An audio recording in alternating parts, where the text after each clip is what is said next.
fa ny fahoriana maivana izay vetivety foana dia miasa fatratra indrindra ka mahatanteraka voninahitra mavesatra maharitra mandrakizay ho anay. Miarabantsika rehetra ary namako malala amin'ity fiaonantsika ity. Sabata farany amin'ny 3 volana voalohany mamarana ny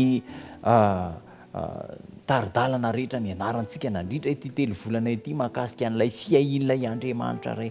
Androany zany tokony ho fety goavana any amin'ny toerana maro isan-karazany any fankalazana izany sabata fahatelo ambin'ny folo zany. Ary mifanitsy amin'izay indrindra ny lohahevitra androany manao hoe voninahitra mavesatra maharitra mandrakizay. Raha ny tena faniriana dia ho tapitra hatreto ny fiainantsika eto ambony tany fa hiakatra ny an-danitra indray isika. Kanefa raha mbola mitoy ny fiainantsika dia matokian'Andriamanitra. Ao amin'ny Korintiana 2:7-7 ambarany tenin'Andriamanitra fa ny fahorianay maivana izay vetivety foana dia maika miasa fatratra indrindra ka hatanteraka voninahitra mavesatra mandrakizay sy maharitra mandrakizay.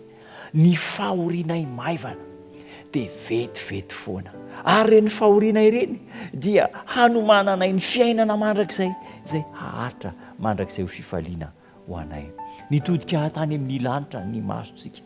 Asain'Andriamanitra mibanjina ilay fahasambarana mandrakizay omena antsika ny masontsika. Izany antoka anankiray ahatonga antsika haritra.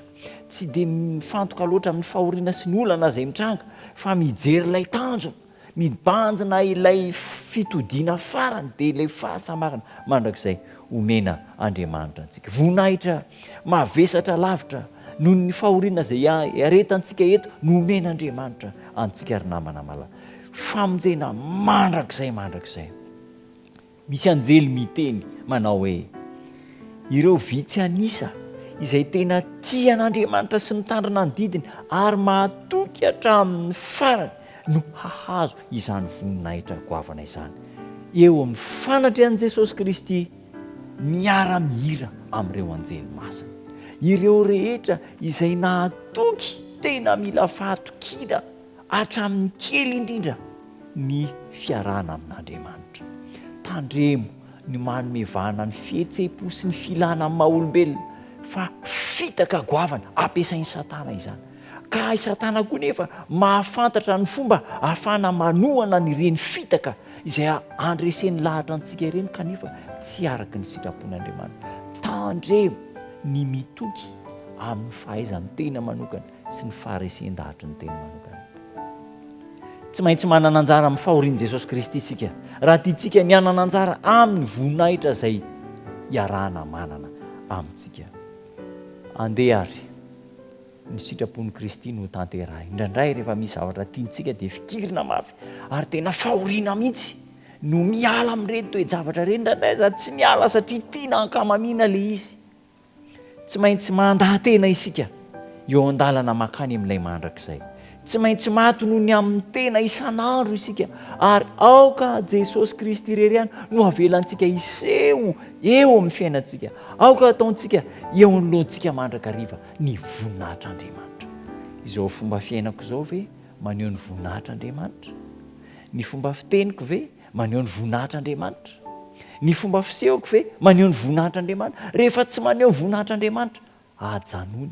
Raha maneho ny voninahitra ny tenanao dia tsy araka an'Andriamanitra izany. Izany akory tsy midika hoe tsy tian'Andriamanitra ho tsara isika. Tian'Andriamanitra ho tsara ny zanany, fa ny fahatsarana izay tian'Andriamanitra ho antsika dia fahatsarana eken'Andriamanitra. Tsy kilalaon-jaza ny asa famonjena ka ho raisina amin'ny sitrapo ary avela hanara-po amin'izay zavatra mahafinaritra antsika isika. Ny tanjona tsy miovaova, ny fihezana tsy mety sasatra no ahazona fandresena amin'ny farany izay maharitra hatramin'ny farany no hovonjena. Izay maharitra amin'ny fanaovana ny tsara no hanana ny fiainana mandrakizay sy ahazo ny valisoa tsy mety maty. Voninahitra mavesa-danja maharitra mandrakizay homanin'Andriamanitra ho an'izay tia azy. Ianao ne izany ianao sy ny fianakavianao izany izaho sy ny ankonako ho tanteraka amintsika izany ary ho sambatra raha samy sambatra isika. Ndeha hivavaka tombon-tsara ao misaotra anao izay fa manomana voninahitra maharitra mandrakizay ho anay ianao. Indraindray mandalo fahoriana, mandalo fisedrana eto amin'ity tany ity, vokatry ny toe-javatra maro isan-karazana.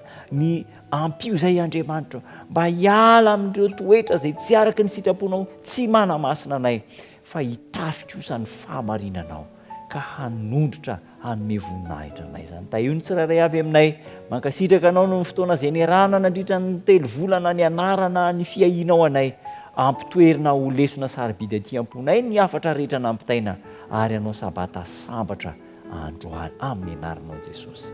Amen.